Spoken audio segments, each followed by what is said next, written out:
Sometimes the phone rings and a composer's there and you say, oh, great, put him through.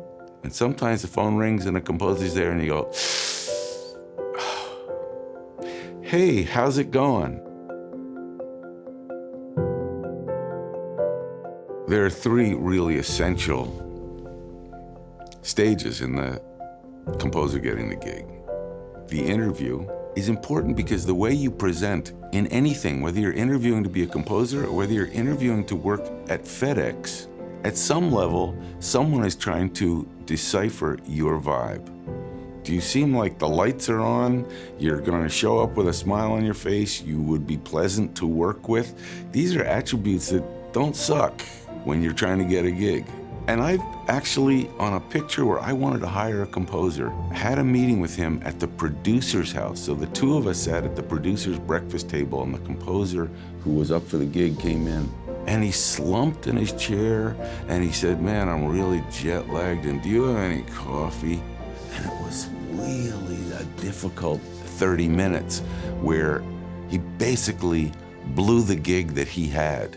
And he didn't know it, because we wanted to hire him from, neither of us knew him. I was close to the producer. I was producing the music for this picture.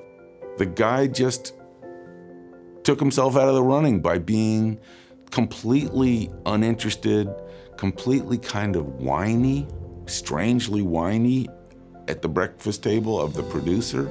And thank you very much. Let's keep in touch. And he left and we looked at each other and said, next. I mean, the interview went so badly that he took himself out of the running. Yeah, lights are on. Time to show up.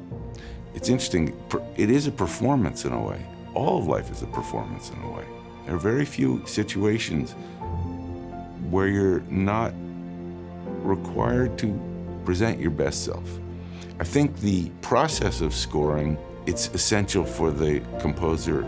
Even though I know behind closed doors, the composer is probably in an embryonic position under the mixing desk weeping with anxiety and exhaustion.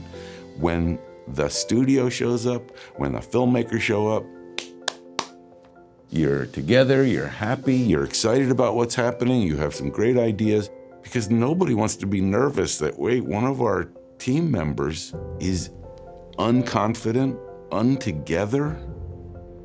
You know, this is the whole process of making a movie. You're going into battle, and you want your tail gunner to be right there, wide awake. I worked on a film where I went to the composer's house to hear cues at 10 a.m. in the morning, and the composer did a really interesting thing. And I love this composer's music, and was excited to come hear the music. It was the first time I had met him in person.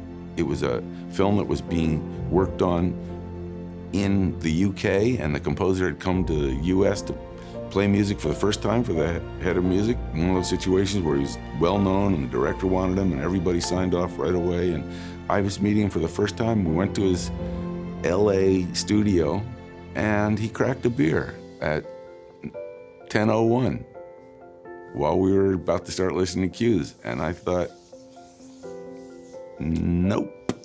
And by the way, the music was mediocre. And that combination was not a good mix. Let's leave it right there. Come on, you don't drink on the job at 10 a.m. in front of the guy that's paying you and the guy that's hired you. I just thought, you know, this is kind of behavior 101. Things not to do. In the delivery, it's really simple. The third portion of the composer's gig. How about showing up on time with your homework neatly corrected and everything lined up, and here it is. That's a difficult task as well because it's chaotic at the end of any movie. And you have music that's changing daily. We no longer have final cut to score to because of digital filmmaking. Somebody's tweaking stuff past the last minute. So your cues are being adjusted and your patience, humility, collaborative nature. That's why some people next to their name have 120 films, and some people have 4.